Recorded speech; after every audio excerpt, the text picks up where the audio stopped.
Қайырлы күн, құрметті достар, менің каналыма қош келдіңіздер. Бүгін біз сіздермен осындай әдемі жаппасай болмаса индийский манты пісіретін боламыз. Мен ең алдымен етімді және де перец, май барлығын өлшеп кесіп алдын ала дайындап қоямын. Әдемі көріну үшін барлығын кубиктап турап алдым.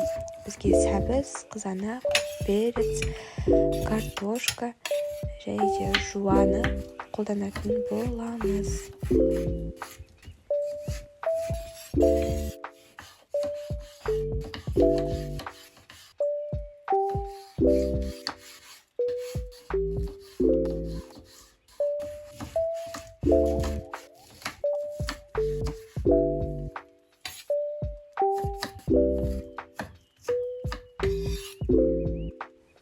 Барлығын осылай дайындап алғаннан кейін майын қыздырамыз, және де май қызып болғаннан кейін етін қосатын боламыз.